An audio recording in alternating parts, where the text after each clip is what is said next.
If everybody pays attention to the content of this bill before us, would recognize that there has been an exceptional effort to protect local contractors. When we talk about, we should go back to the principal method of procurement, which is open bidding. You have to understand, my friend, when we say open bidding, it will not only be limited to the Dominican space, because we're part of a CARICOM, and we're part of an OECS, a single economic space. And so, when you look at, for example, supermarkets and suppliers of goods and basic services, there are many companies in America who will not be able to compete with the larger companies who have the critical mass and who will be prepared to offer $5 for something when the true value is $7. So, Mr. Speaker, we have made, if you look at 50, this allows for the empowerment of people. The other point I want to clarify, Mr. Speaker, in regards to the report, the reference to the World Bank report. We have to be careful as Dominican citizens that we don't sit in our countries as independent, sovereign people, and for people outside to dictate to us how they believe that we should run our country, in contradiction to the provisions of our Constitution. So when the World Bank tell you about the most done in Dominica, why aren't those countries doing it themselves? So to say, and of course, when you look at the Constitution, I do not know why it is. There's a penchant by the part of a lot of international communities which believe that countries being run like people like us, we should have zero authority, totally disregarding our Constitution. The Constitution of Dominica says that the Minister of Finance must be an elected member of Parliament. There's a reason why the drafters of the Constitution made that specific provision. That is the only, besides the Prime Minister, that's the only other position in the Cabinet which must be an elected member. And as a matter of fact, Mr. Speaker, in the Constitution, for example, no motion or bill can be brought to Parliament with expenditure side without the Minister of Finance giving his okay.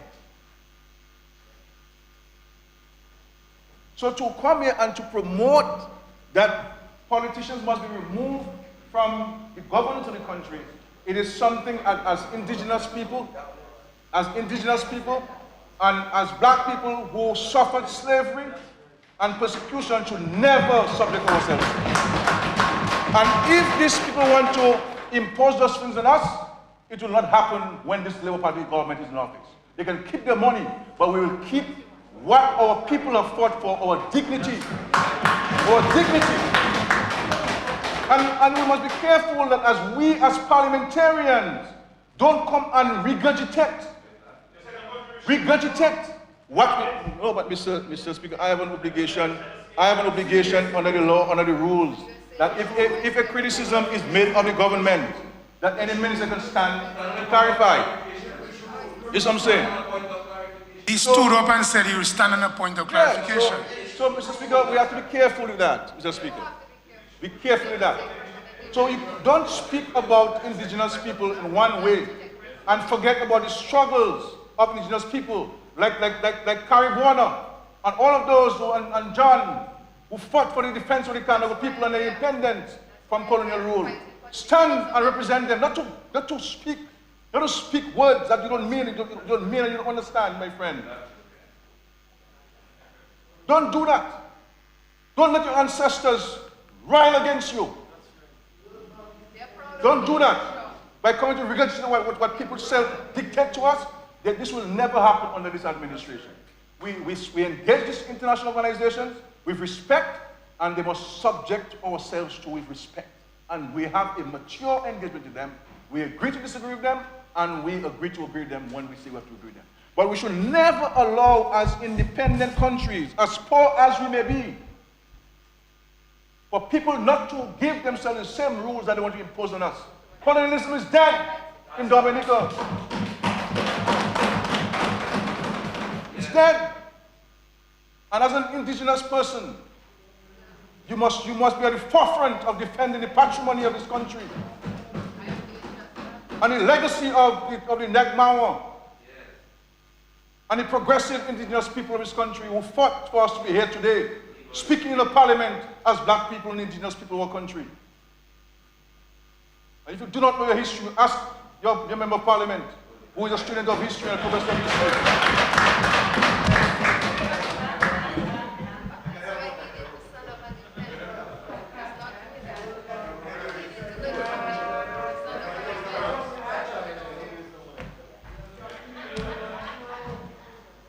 I'm talking the Wilbur. I speak to them the same way I speak to them here in the parliament. That's how I speak to them when I see them. That's how I speak to them. We're not subservient to anybody. We're not subservient to anybody. And they know my position on things. They know my position on things. And it will never happen where this country is going to be, they can impose on us. Because for what? For a few dollars? We'll die poor. But we must die for our dignity and our principles. We must never negotiate our principles as a people. We negotiate words, but not our principles.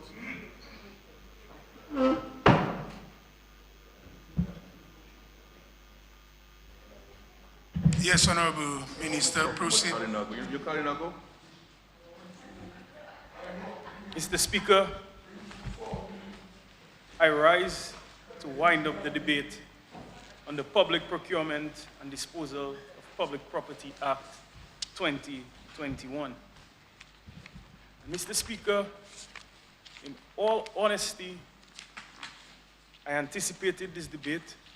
I looked forward to this debate, and I was left very disappointed with the contributions of the opposition.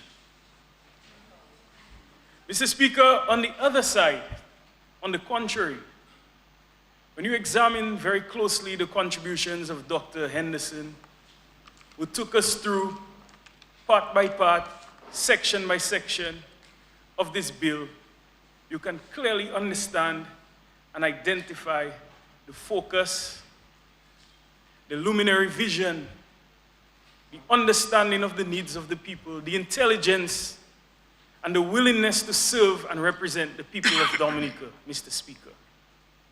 And when you hear the clarifications from the Honorable Prime Minister and the passion with which he just schooled Senator Sanford,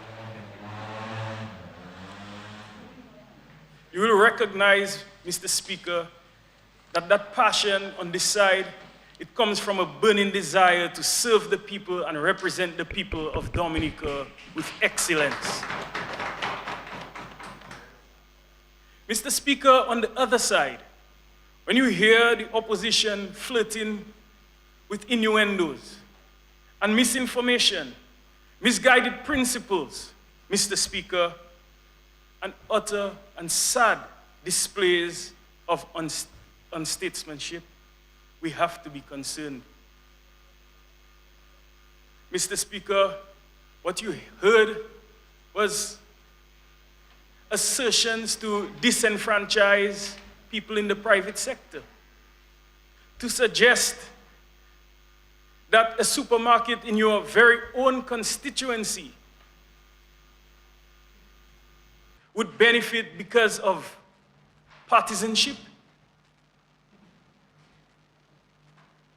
And Mr. Speaker, when you heard suggestions that truckers should delve deeper to find their manhood, Mr. Speaker, I wonder what happens to the 3 truckers that I know who are female. And the only reason, Mr. Speaker, why this is said is because the truckers, instead of protesting and blocking the roads and disrupting the lives and the very freedoms that are highlighted and dictated in our Constitution, Mr. Speaker. Mr. Speaker, what they did was to instead display their trucks. That simple, to get some attention. Nothing like the antics right before elections in 2019, Mr. Speaker. So they are disappointed that this is not political. They are disappointed that instead the Minister of Public Works and the Prime Minister engaged the truckers in responsible engagements for their upliftment. So instead, they are disenfranchised and asked to find their manhood. Mr. Speaker, I will seek to highlight just a few points for clarification. Mr. Speaker, when you hear utterances that there was $82 million of overspending associated with some of the projects under the Citizenship by Investment program. Mr. Speaker, when did the opposition become quantity surveyors? Must have been overnight, Mr. Speaker. Because what you saw with the health and wellness centers, Mr. Speaker, was an estimate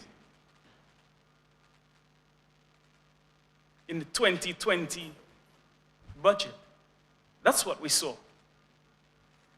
And because of the excellence in delivering and completing these health centers, Mr. Speaker, and the need to continue with the delivery of good health care in a COVID period, Mr. Speaker, this government felt that there was a need to continue to build more health and wellness centers, Mr. Speaker. And Mr. Speaker, most of them are completed. Mr. Speaker, what would have the opposition proposed? Pay next year for the completed work? Instead, what we did, all we did, Mr. Speaker, was to bring forward these expenses. And by way of CFW, Mr. Speaker, we ensured that the allocations were made so these health centers would have been paid for and financed. Mr. Speaker, on the other side, they act like they have keen interest in reading. They act like they care. They come very casually, like Senator Sanford, who casts aspersions and says things so casually like, I read this bill, and in this bill, Mr. Speaker, there are no opportunities for openness and there are no opportunities for competition. Mr. Speaker, if we are really and truly passionate, Mr. Speaker, if we really believe that there are no opportunities for competition, will that be the energy that we come before this parliament with, Mr. Speaker?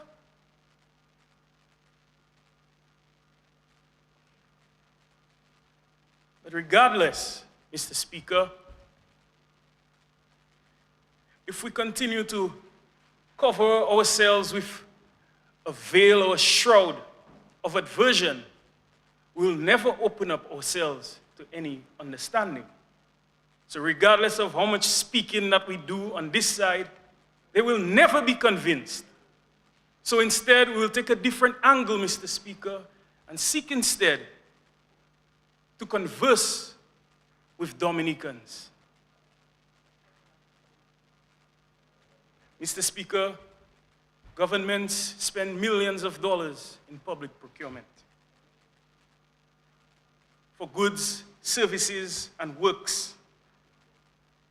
And in many of our Caribbean islands, that represents anywhere from 15 to 22% of our annual GDP. And this is significant. And this is why procurement, public procurement, is very important to us. It is financed by the public. It is public money, taxpayers' money, our money, your money. And effectively, the people of Dominica are the investors.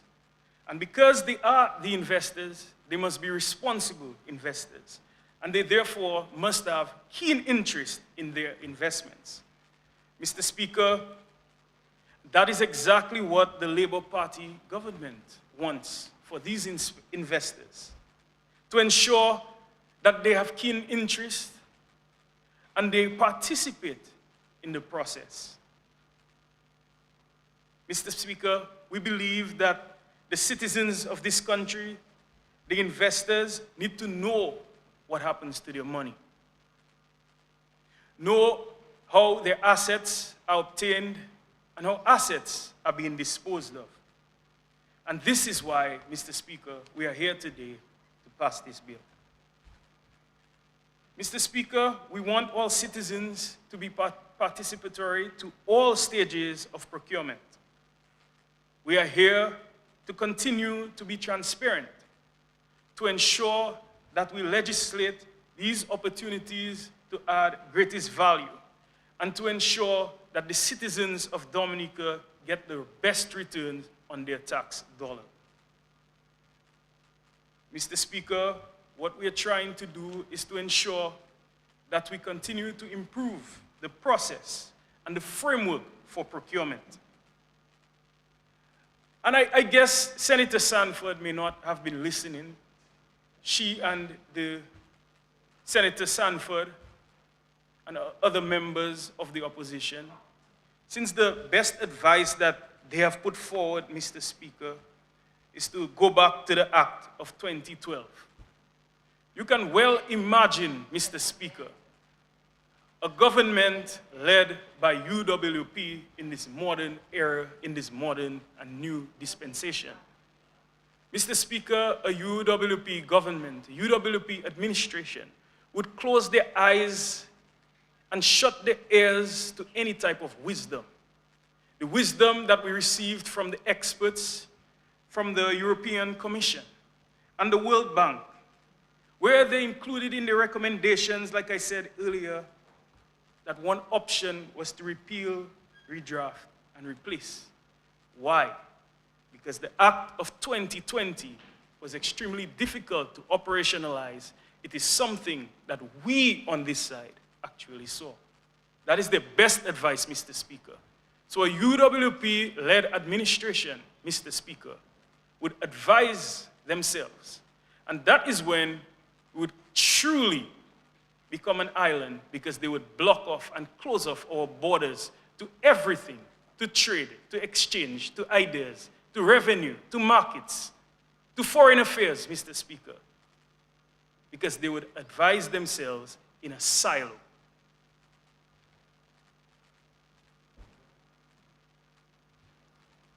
Mr. Speaker, there are tremendous benefits of this Public Procurement Act.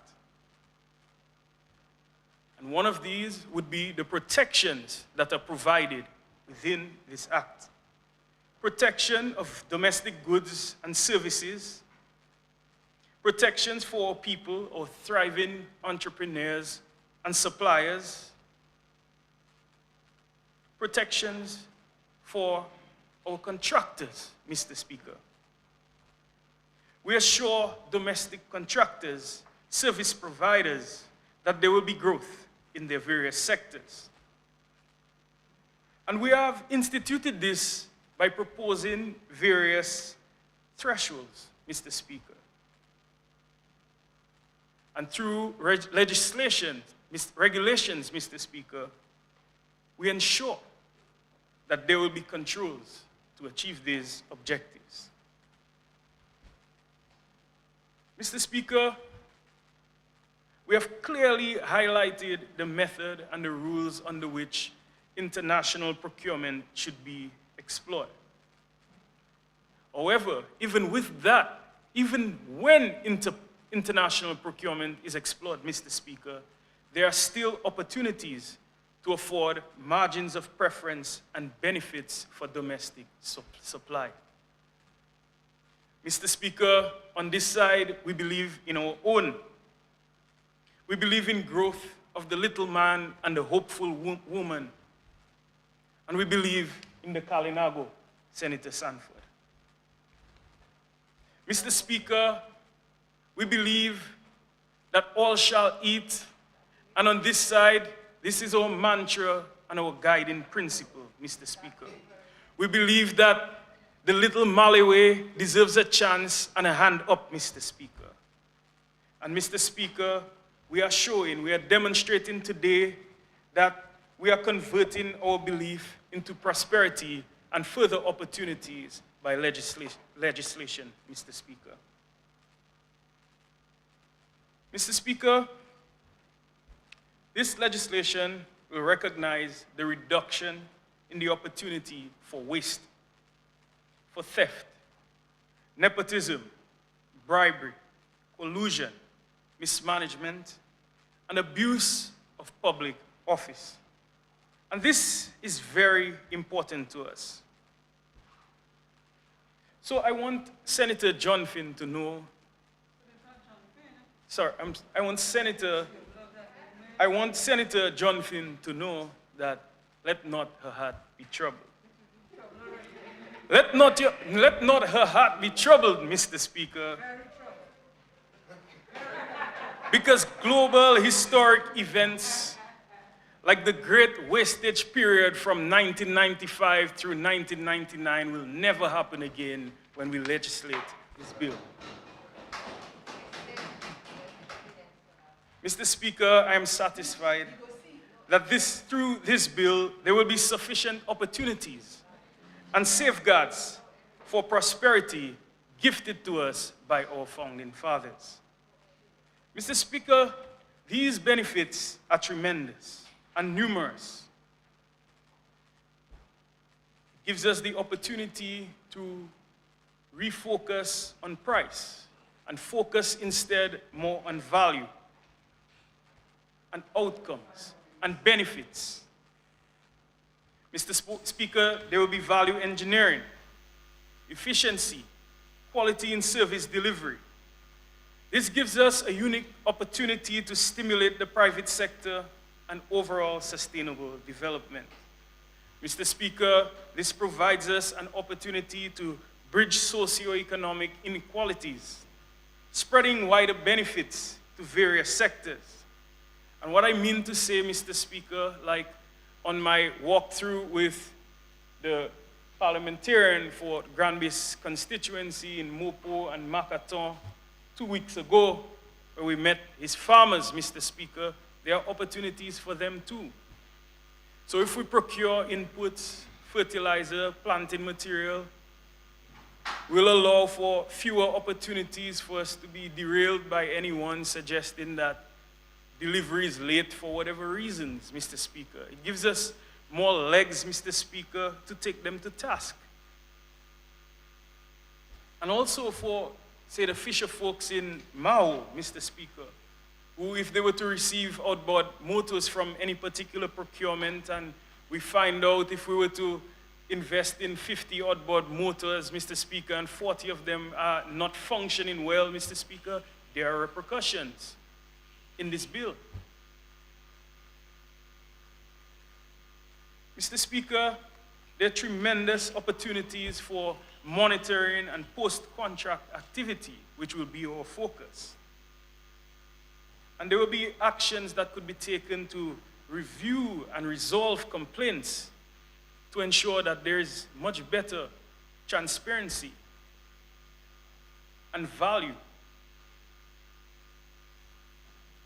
Mr. Speaker, with the proper application of this bill, with this strategic procurement, Mr. Speaker,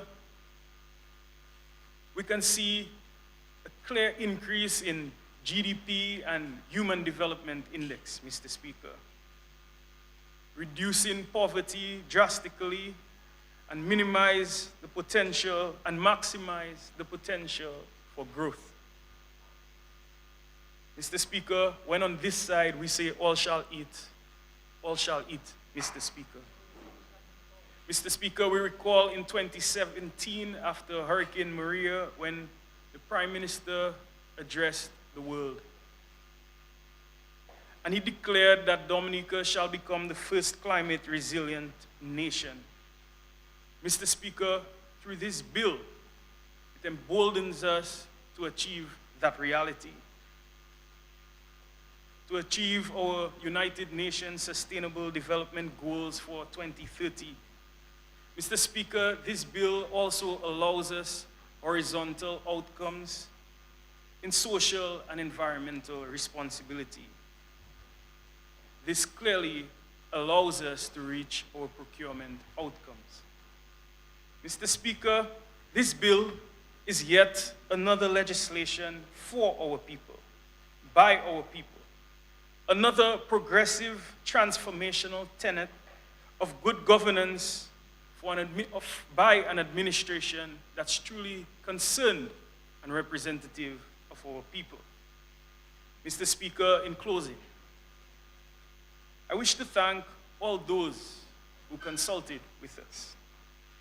The private sector, statutory bodies, the unions, associations, the experts, European Commission, Caribbean Development Bank, the World Bank, Office of the Attorney General, Ministerial Committee responsible for legal review, the Ministry of Finance, the Financial Secretary, who led many of these consultations.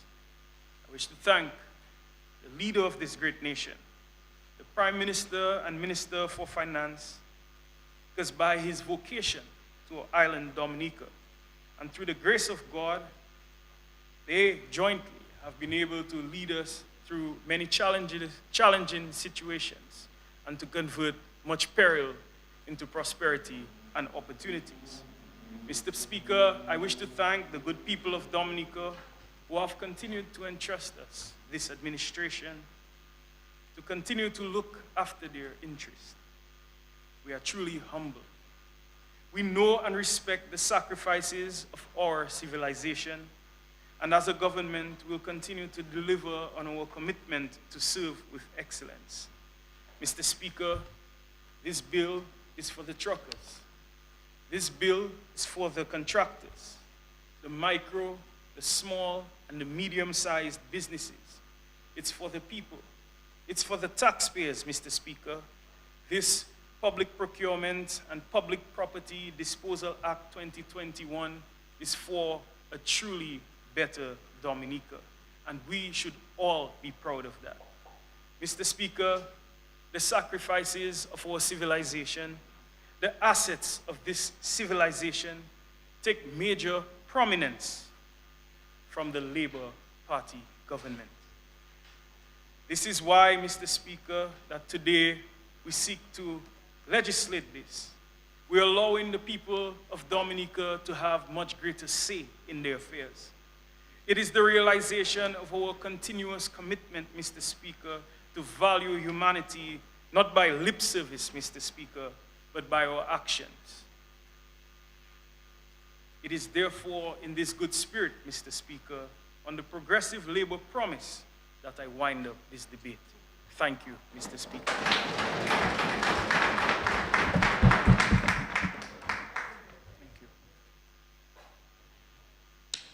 This concludes the debate.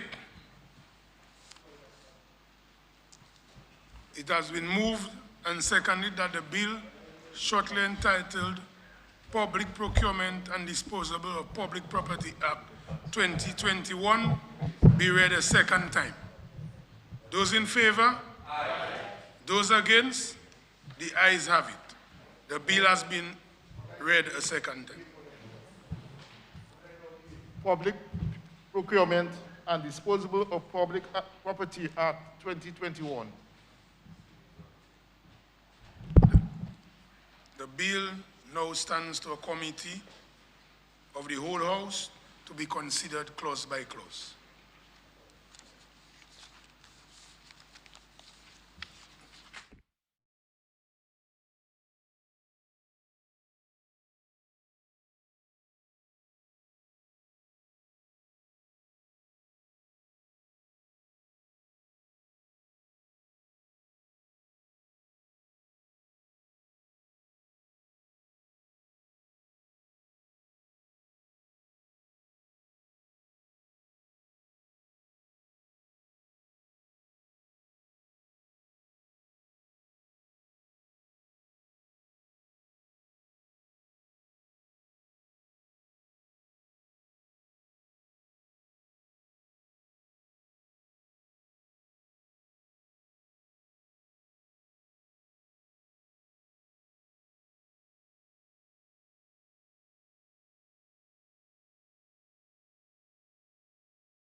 and I have to report that the bill shortly entitled Public Procurement and Disposable of Public Property Act 2021 passed the committee stage without amendment.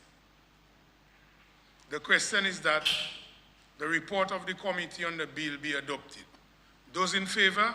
Aye. Those against? The ayes have it.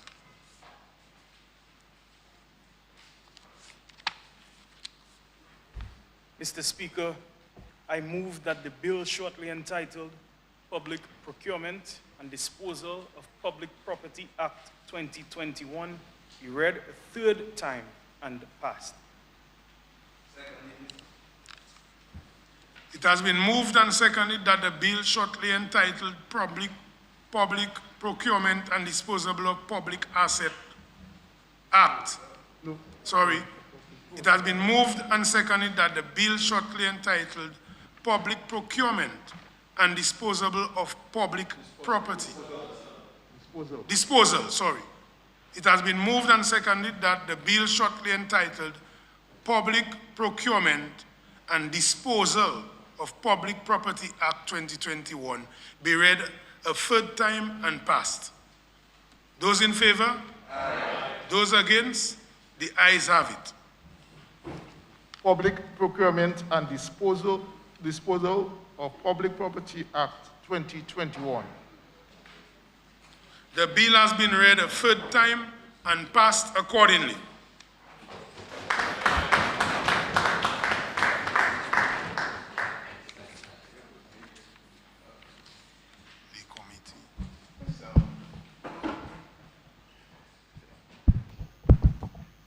Mr. Speaker, I move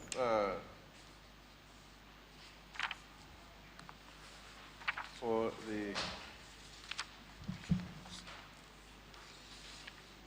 this is for the completion of the various committees. Yes. And so I move that in addition to the members of the government side who were appointed at the appropriate time, the appointed time, that I move that Honorable Lennox Linton and Senator Honorable Clement Masley be added to the Public Accounts Committee. It has been moved and, anybody seconding? Second. It has been moved and seconded that Honorable Lennox Linton and Senator the Honorable Clement Masley be added to the Public Accounts Committee. Those in favor? Aye. Those against? The ayes have it. Man, I've been saying yes, sir. What am I doing it? You guys are serious enough, Mr. Speaker, I move that the following additional members serve on the Privileges Committee, which was appointed at the last sitting. Honorable Hector John and Senator Honorable Annette Sanford. Seconded. You can make a monkey of yourself, Mr. Linton, if you want. It has been moved and seconded that you can be contested if you want. Honorable Hector John and Senator the Honorable Annette Sanford be added to the Privileges Committee. Those in favor? Aye. Those against? The ayes have it. No, I'm talking. See, you can learn, you can learn something. All right. Mr. Speaker, I move that the following additional members serve on the Standing Orders Committee, which was appointed at the last sitting. Honorable Daniel Luge. Yes, aye. Senator the Honorable Ernie Lawrence John Finn. It has been moved and seconded that the Honorable Daniel Luge and the Senator, the Honorable Ernie Lawrence John Finn, be added to the Standing Orders Committee. Those in favor? Aye. Those against? The ayes have it. Well, Mr. Speaker, yes. Why is the little person laughing so much or smiling so much on the Standing Orders Committee? When you mentioned Daniel Luge, he just Smiling. With regards to, Mr. Speaker, I move that the following additional members serve on the Parliamentary Proceedings Broadcasting Committee, which was appointed at the last sitting. Yes. Honorable Daniel Lugay and Senator the Honorable Annette Sanford. And I also move, wait a while. Yeah. Have you read King Lear from Shakespeare? No?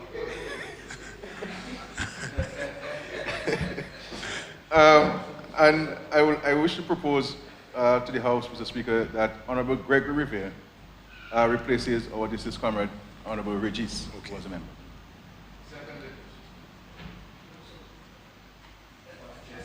Okay.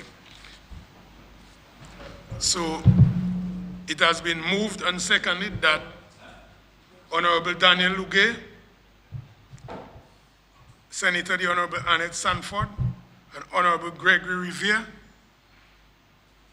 be added to the Parliamentary Proceedings Broadcasting Committee. Those in favor? Aye. Those against? The ayes have it. One more. Yes, I said Honorable Gregory Revere. Oh, thank you. And Mr. Speaker, I move that the following additional members serve on the Creed Parliamentary Oversight Committee, which was appointed at the last sitting. Senator the Honorable Francisca Joseph and Honorable Hector John. It has been moved and seconded that the Honorable Hector John and Senator the Honorable Francisca Joseph be added to the Creed Parliamentary Oversight Committee. Those in favor? Aye. Those against? The ayes have it. Mr. Speaker, I want to thank all those who contributed to the debates. I want to specifically recognize my colleague ministers who were tasked with presenting the motions and the bills. I'm standing my name, and I appreciate this, and I must say that all of you gave an exceptionally good account of yourselves. And this speaks to the depth within the Labour Party and within the Cabinet, and I think the country is in good hands with so many of these competent and qualified folks who we can always rely on to lead the charge on very critical and important matters of state. Mr. Speaker, with these words, I want to thank you and to thank the clerk for his support and the stenographers, who are experts at what they do and have been doing so diligently, to the other administrative staff of the House of Assembly. We know how difficult it is with limited staff, but we have a highly, highly competent and committed clerk of the House, Mr. James, exceptional and so on. And who makes no fuss about overtime or anything like this, Mr. Speaker. And he works 7 days a week. He only takes a little break for his Sabbath. Anytime, yes, Sabbath. Which he pays very close attention to. So I try not to communicate with him during the Sabbath period. Yeah. Sunset and to sunset, right? That's it. So I'm mindful of that. But when Saturday night hit, I can communicate with him and he will respond. And of course to the Sergeant of Arms and all the police who provide the support, and to the various government departments. I want to also recognize the Aegis Office and the parliamentary drafts people there. A very small staff. It's very detailed and technical work, but they have not failed us, and I want to thank them for their generous service, Mr. Speaker.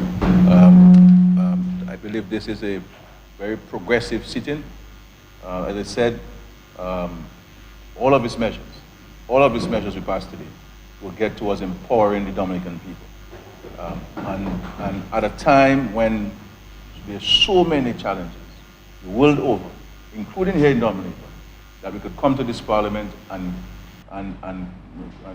fulfill our commitment in the budget address of giving these concessions to Dominican people. all an effort to put in more money in their pockets, empowering them. And our only hope and prayer, Mr. Speaker, is that people recognize that this government is going the extra mile to facilitate empowerment of our people, and that they make the best use of these opportunities, the best use of it, and let them build on this. And so that's our hope, and so forth. And let us continue to adhere to the COVID-19 protocols. Let us recognize that vaccination is one of the main weapons we have out there to fight COVID-19. And it requires a national effort of leadership across the civil society and the political realm to call on our people and advocate vaccination. We're getting additional doses. We'll be receiving some 32,500 Moderna vaccines, doses of vaccines.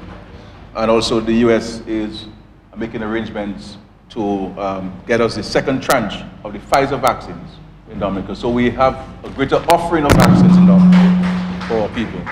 And so we want to thank Dr. Etienne, the director of PAHO, the COVAX facility, thank President Biden and his government and our friends at the US Embassy for the facilitation of these Pfizer vaccines, and they have gone above and beyond to get us to work on the second tranche for us, and that has been advanced.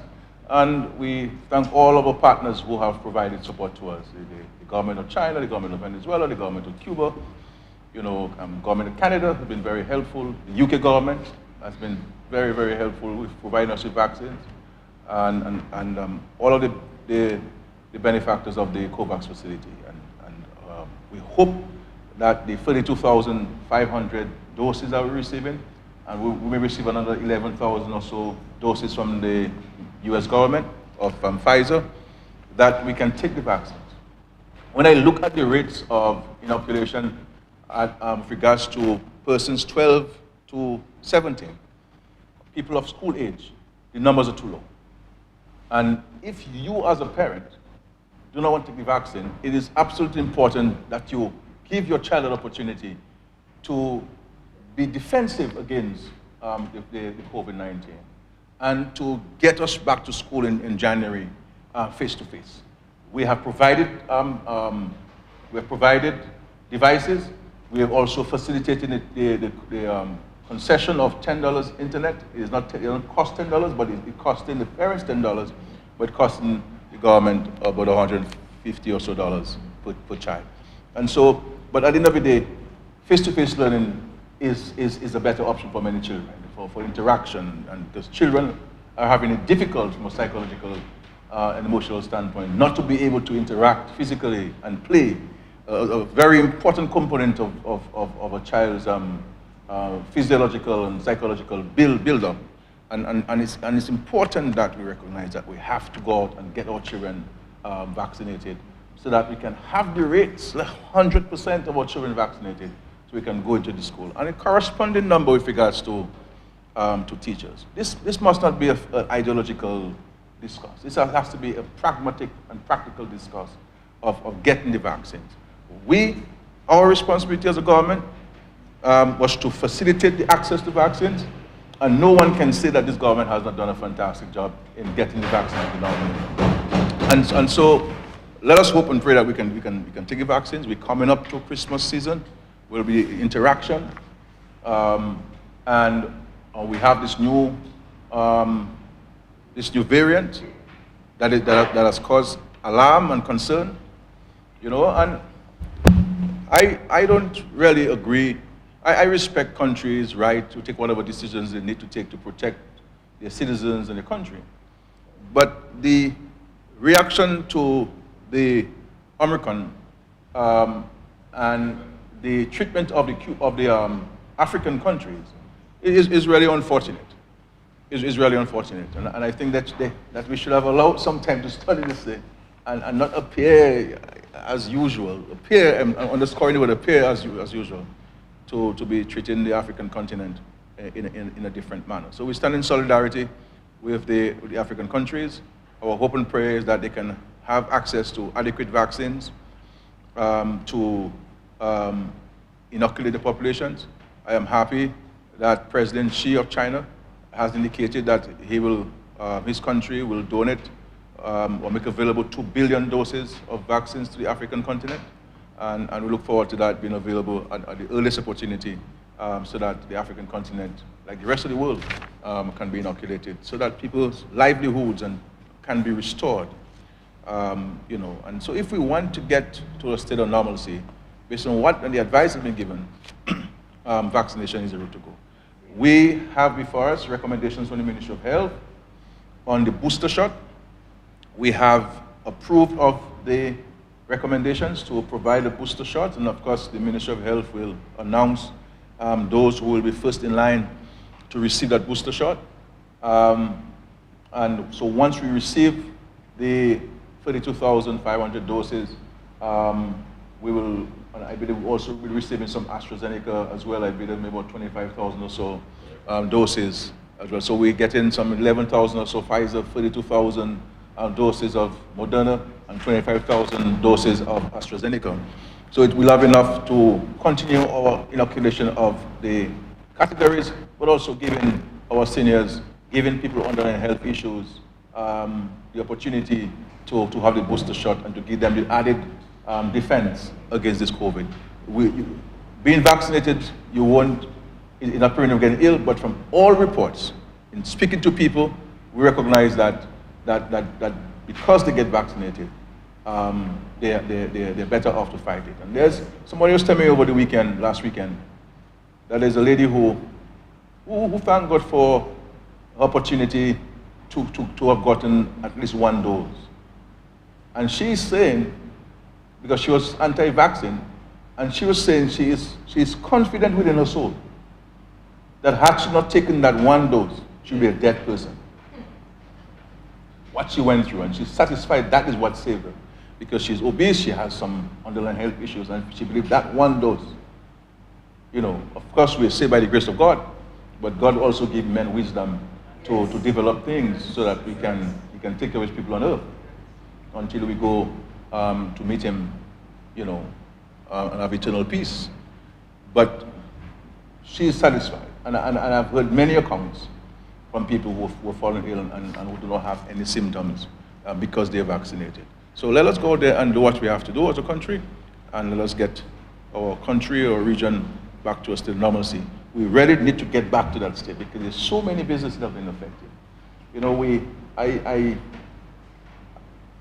We look at the daycare centers, and I believe that we in the government will have to do something for them, something special for them, because they have not been able to pilot trade in any serious way and so on. And there's so many families who depend on these daycare centers so that they themselves can go to work and know that their children is in a safe environment while they're at work, while they're doing their business and so forth. So there's so many things that we have to get back to normal. And especially schools and the daycare centers. We really need to get these things back. But the vaccination rate, so I'm pleading to parents, get your children vaccinated. It is in your children's interest. It is in your interest, and in the interest of all of Dominica. Mr. Speaker, I move that the House be adjourned sine die.